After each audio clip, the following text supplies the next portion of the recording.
ನಮಸ್ಕಾರ. ಹಲವಾರು ವರ್ಷಗಳಿಂದ ತುಳು ಭಾಷೆಯನ್ನು ಈ ರಾಜ್ಯದ ಎರಡನೇ ಅಧಿಕೃತ ಭಾಷೆಯನ್ನಾಗಿ ಮಾಡಬೇಕು ಎನ್ನುವ ಬೇಡಿಕೆ ಹಲವಾರು ವರ್ಷಗಳಿಂದ ಇದೆ. ಈ ವಿಚಾರವಾಗಿ ಸದನದಲ್ಲಿ ಇದರ ಬಗ್ಗೆ ಚರ್ಚೆ ನಡೀತಿರುವಾಗ ಮಾನ್ಯ ಯುಟಿ ಖಾದರ್ ಅವರವರು ತುಳು ಭಾಷೆಯ ಇತಿಹಾಸ, ತುಳು ಭಾಷೆಯ ಲಿಪಿ, ತುಳು ಅಕಾಡೆಮಿ, ತುಳುವ ಸಂಸ್ಕೃತಿ ಬಗ್ಗೆ ಮಾತನಾಡುವಾಗ ಒಂದು ಮಾತನ್ನು ಹೇಳ್ತಾರೆ. ತುಳುನಾಡಿನಲ್ಲಿ ದೈವಗಳು, ದೇವರುಗಳು ತುಳು ಭಾಷೆಯಲ್ಲಿ ಮಾತಾಡ್ತಾರೆ ಎನ್ನುವ ಮಾತನ್ನು ಹೇಳಿದರು.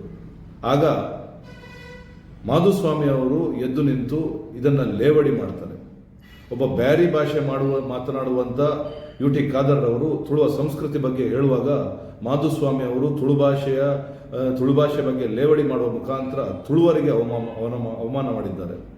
ವಿಶ್ವ ತುಳುವರಿಗೆ ಇವತ್ತು ಮಾಧುಸ್ವಾಮಿ ಅವರು ಅವಮಾನ ಮಾಡಿದ್ದಾರೆ.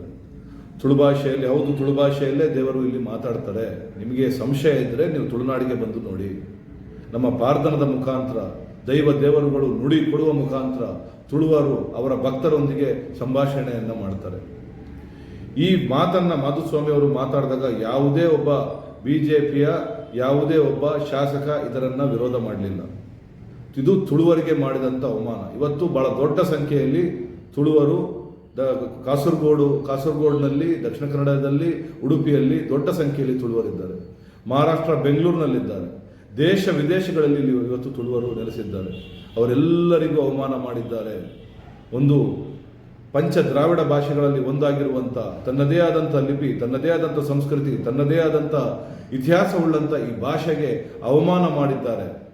ತತ್ಕ್ಷಣ ಮಾಧುಸ್ವಾಮಿ ಅವರು ಕ್ಷಮೆಯನ್ನು ಯಾಚನೆ ಮಾಡಬೇಕು.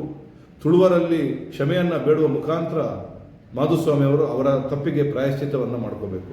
ಇಲ್ಲದಿದ್ದರೆ ಮುಂದಿನ ದಿನಗಳಲ್ಲಿ ಈ ವಿಚಾರದಲ್ಲಿ ಹೋರಾಟವನ್ನು ನಾವು ಹೆಚ್ಚು ಮಾಡಬೇಕಾಗುತ್ತೆ ಅನ್ನೋದನ್ನು ಈ ಮುಖಾಂತರ ನಾನು ಹೇಳಲಿಕ್ಕೆ ಬಯಸ್ತೇನೆ. ನಮಸ್ಕಾರ.